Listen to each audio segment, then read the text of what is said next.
I have a bachelor's degree, a master's degree, and a CPA, and I own a chain of repair shops.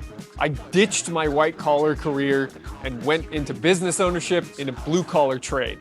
Here's my story.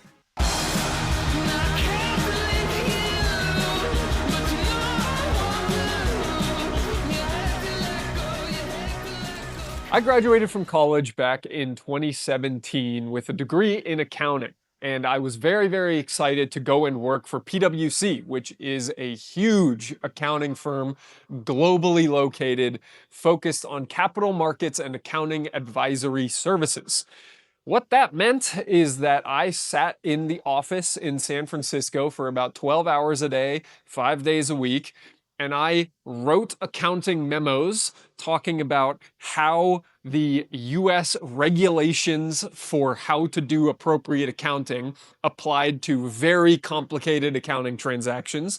I read and wrote contracts for analyzing how accounting treatment was to be applied to the transactions that were being created from those contracts. And I worked in dozens and dozens and dozens of different kinds of financial models to calculate the numbers that would go into the financial reports that were created off of my accounting analysis and the memos and the contracts that preceded the numbers actually becoming reality and money changing hands. So what did that job look like? It looked like sitting in front of a computer with my email and with Microsoft Office, Microsoft Excel, Microsoft Word open on my computer, ferociously typing for 12 hours a day. I would then sit in conference calls where I may or may not have something to say. I may or may not learn something from that conference call. And it was a relatively exciting and interesting job. I got the opportunity to take a bunch of companies public. I was responsible for Tesla raising its first $400 million lease securitization when they started leasing Model 3s.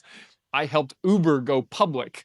I helped a couple different biotech companies go public and start trading their stock on the New York Stock Exchange and the NASDAQ, where they got to raise money and raise publicity for their brand and their company and their products, whether they're solving diabetes or cancer, different types of biotech companies that I got to work with, which was relatively satisfying as I fought and clawed for that little number in the back of the financial report to be exactly what I thought it should be based on my analysis of the law, of the contract, and of the financial picture. There's a problem with this story though. And the problem is at the end of the day, my only responsibility was those numbers and the legal compliance of those numbers. I could fall asleep right now if I went into any more detail telling you about what really goes into that. These were dozens of page-long memos. This was fine print upon fine print, books on books and books of accounting regulations that I had to read on a daily basis. And I was good at it. I got paid well for it. And frankly, we charged our clients a lot of money to do the work because it was a big legal and regulatory compliance issue for them to raise hundreds of millions of dollars from stock exchanges, from joint ventures, from alternative investments, from structuring deals in such a way to get their financial reporting to be what they wanted it to be. I left that world after only 3 years, and I started doing my own consulting work, which was still relatively white collar. However, I started walking into blue collar businesses and offering my services as a financial advisor. And so I started Driven Performance Advisors in 2018. And I amassed a couple dozen clients over the next 3 years where I was working with mostly shop owners, some YouTube channels, some parts distribution companies, all automotive-based companies, generally blue-collar work. And I was working with them to optimize their financials. I was helping them with taxes, I was helping them with accounting, I was helping them with raising money, all sorts of different financial things to help those companies along in areas where the owners of those companies didn't feel as confident with what they were doing. Because of that, I was getting a little bit of exposure to something that I was very passionate about, but that I felt like I couldn't do when I was going into college, when I was leaving high school, When I was leaving high school, blue collar work was frowned upon. My parents said that if I wanted to work at the Jiffy Lube around the corner from my house, I would have to move out. And instead, that I should get an internship because I was after my first year of college and I was fully qualified to have some sort of internship. And that didn't end up being true. I either didn't want or was rejected from every internship that I applied to. Instead, I ended up getting a job as a maintenance at a nursing home, very much a blue collar job, working with people who I could respect. And they taught me how to fix things, how to use tools, how to use my hands, and just make something better because of being able to work with it with my hands and my brain. That was very satisfying. I then went into my PwC job and then went into my own business with Driven Performance Advisors. And although that work was significantly more lucrative than maintenance at the nursing home, I didn't feel like I was really making the impact that I could make in the world. But at the end of 2018, something else happened. I bought my first project car and I started wrenching in the garage instead of participating in some of those conference calls. And it was because of this that I learned another really satisfying thing with blue collar work. Yes, you get to see something improve with your hands. But more than that, you get to feel something improve. And with cars, you really, in my case, as someone who's extremely passionate about cars, get to really witness what is possible and how forgiving cars can be if you get hands-on with them. And learning that was the most satisfying thing I think I've ever done, and I was addicted to it, and every day I would come home from work very early as I possibly could, in order to wrench on cars. Meanwhile, I moved to London and got an MBA. Why? Because I thought that going further into the prestige and money that was available in the world of finance was what was next for my career. I wanted to get into investment banking or management consulting as opposed to accounting consulting. And I felt that the way to do that was to get an MBA. And so I went to London with my wife, who was also getting her MBA. We both got MBAs from London Business School, which was the #1 rated MBA institution by the Financial Times, which is a British business news outlet in the UK. They rated London Business School as the top business school in the world, right? Beating out Harvard, Yale, Penn, Wharton, all those other schools in the US that have significant more industry around the MBA programs that they offered. I got the MBA. I went to 4 classes in person because it was during COVID and I didn't feel the need to get the same education I had gotten during my bachelor's degree, which is what it was. My MBA program was nearly exactly the same curriculum that I had already gotten in my Bachelor's of Science in Business and Accounting. So if you have a business undergrad and you feel the need to get an MBA, just know you're only doing it for the doors that it opens. And I knew that. I thought I was going to go into investment banking. Unfortunately, Driven Performance Advisors turned out to be very lucrative, and I decided that it made no sense to go get another job because I was making enough money in the consulting work and then buying my first shop that I didn't need to go into that world. When I got back from London, I did a couple of things. First of all, I used the MBA and I flexed the fact that I had it to get a job with another automotive aftermarket independent consulting firm. I worked with them for 4 years and I just quit that job last week. It wasn't a real job though. I was a 1099 contractor working with a firm of 1099 contractors that were vaguely organized around a brand, working with clients to help sell their companies. And over the last 4 years, I made well over $1 million helping sell companies. Now, that very lucrative, but I was afraid of a couple of things, and they started coming true just as I was leaving. Number one, a lot of the work I did involved Microsoft Excel financial modeling. In the last 4 months of the first 4 months of 2026, Claude did all the work for me.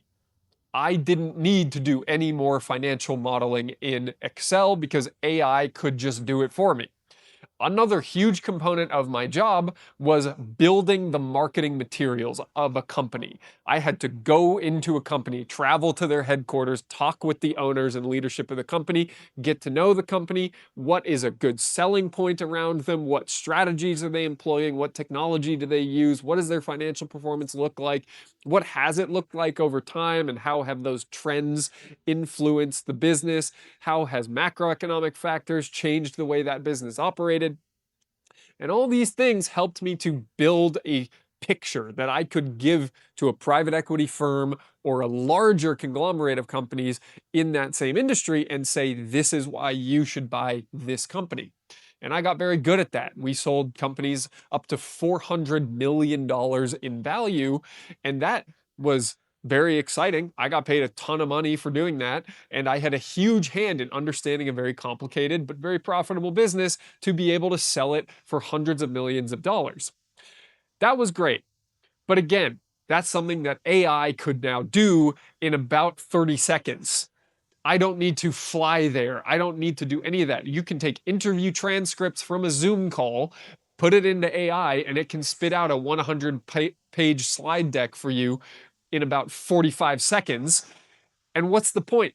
I don't need to go invest all the time into building that from scratch. I don't need to be good at PowerPoint. And so most of my time towards the end wasn't actually spent on that business. I was getting paid to do a little bit of consulting work here and there. It was mostly participating in calls, assessing data that had been given to me and numbers crunched by someone else or AI. And although my time ended up being valued very highly towards the end, considering how little time I was spending for how much money I was making, it was not satisfying to me at all. Because I had seen what building from scratch a blue collar business could do for me. And I believe, first and foremost, that the physical interaction of human beings in the real world is going to survive every technological change that exists and is going to exist in our lives.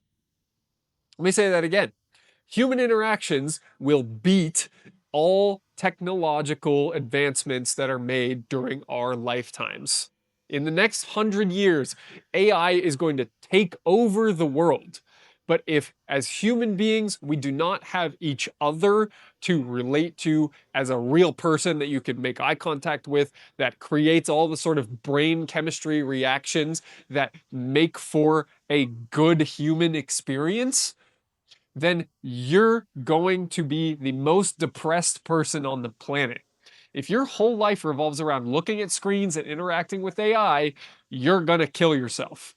I can pretty much guarantee that that's what's going to happen to the majority of people, is that if you are focused on technology to that great of an extent, you're at risk of serious mental health issues. By contrast, blue collar work is very difficult for AI to replicate, at least right now.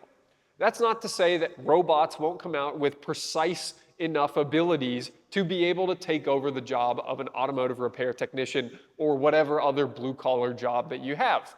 It'll happen, but it'll take significantly longer and require a lot more money than AI taking over my white-collar job.